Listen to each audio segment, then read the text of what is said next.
नमस्कार, माझ्या चॅनलमध्ये तुम्ही सर्वांचं हार्दिक स्वागत। आज आपण एक नवीन विषय घेऊन आलो आहोत, इलेक्ट्रोलिसिस आणि इलेक्ट्रोप्लेटिंग एसी सप्लायवरती काम का नाही करत या विषयावरती आपण चर्चा करणार आहोत। मी मागील जो व्हिडिओ बनवला होता तो होता इलेक्ट्रोप्लेटिंगचा, त्याच्यामध्ये सुद्धा इलेक्ट्रोलिसिस आणि इलेक्ट्रोप्लेटिंगची मी माहिती सांगितली होती।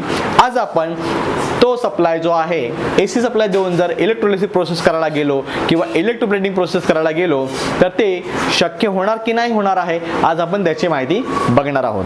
बऱ्याचशा इंटरव्ह्यूमध्ये सुद्धा विचारलं जातं की इलेक्ट्रोलिसिस किंवा इलेक्ट्रोप्लेटिंग जी प्रोसेस आहे ती एसी वरती का होत नाही, फक्त डीसी सप्लायवरतीच का होते असा प्रश्न विचारला जातो।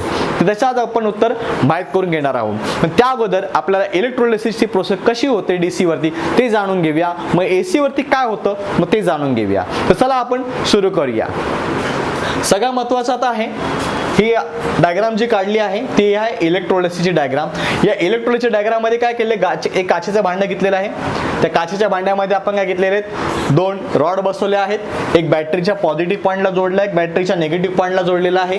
तर दोन्ही रॉड आता बॅटरीच्या एक पॉझिटिव्ह पॉइंट आणि निगेटिव्ह पॉइंटला जोडल्यामुळे एक जो पॉझिटिव्ह असतो तो ॲनोड बनतो, जो निगेटिव्ह आहे तो कॅथोड बनतो। तर हे दोन आता ॲनोड आणि कॅथोड बनल्यानंतर आपण जे लिक्विड घेतलं आहे, जे इलेक्ट्रोलाइट घेतलं आहे, जे द्रावण घेतलेलं आहे ते आहे CaSO4 म्हणजे कॉपर सल्फेटचं द्रावण घेतलेलं आहे।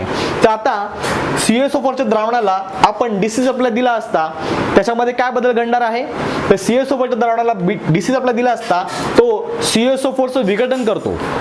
CaSO4चं विघटन म्हणजे काय, CaSO4चे जे दोन मेन पार्टिकल्स आहेत त्यांना वेगळं करतो, Cu वेगळा करतो आणि SO4 वेगळा करतो। तर इथे Cu वेगळा होणार आणि SO4 वेगळा होणार आहे। तर Cu हा पॉझिटिव्ह चार्ज आहे, SO4 काय आहे निगेटिव्ह चार्ज आहे। Cu पॉझिटिव्ह असल्यामुळे तो निगेटिव्ह रॉडकडे अट्रॅक्ट होतो आणि SO4 निगेटिव्ह असल्यामुळे पॉझिटिव्ह रॉडकडे अट्रॅक्ट होतो।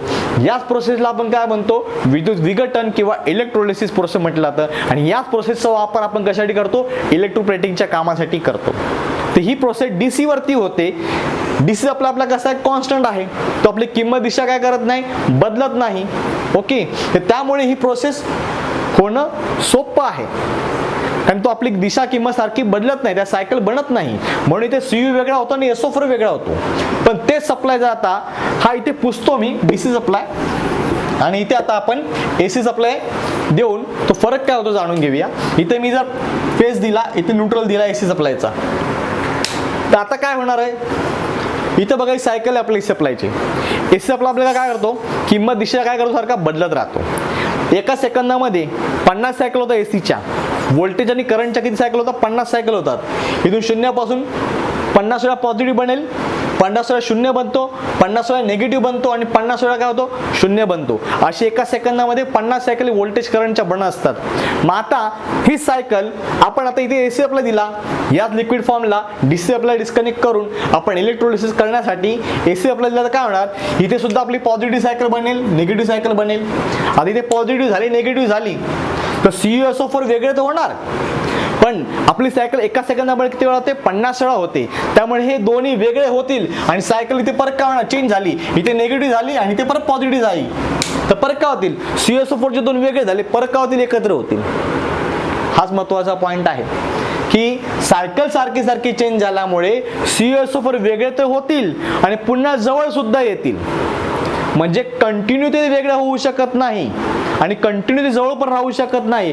हे सारखं एका सेकंदामुळे 50 वेळा होत राहणार आहे मित्रांनो, हे तुम्हाला समजलं पाहिजे। म्हणजे एसी सप्लाय दिल्यावरती CuSO4चं विघटन होऊ शकत नाही, कारण सायकलमुळे आपली जी एसी सप्लायची सायकल आहे किंमत दिशा बदलल्यामुळे ही प्रोसेस होऊ शकत नाही। म्हणजे एसी सप्लाय वरती इलेक्ट्रोलिसिस किंवा इलेक्ट्रोप्लेटिंगची प्रक्रिया होणारच नाही, कारण की हे वेगळे होतात परत जवळ येतात, वेगळे होतात परत जवळ येतात, म्हणजे ते वेगळे पण होऊ शकत नाही आणि कंटिन्यू जवळ पण येऊ शकत नाही। तर कसा वाटला तुम्हाला आजचा टॉपिक, तर मला नक्की कमेंट करून सांगा, आणि यातून तुम्हाला काही इन्फॉर्मेशन भेटली असेल नक्कीच माहितीची महत्त्वपूर्ण, तर माझ्या व्हिडिओला लाईक आणि सबस्क्राईब करायला विसरू नका। थँक्यू।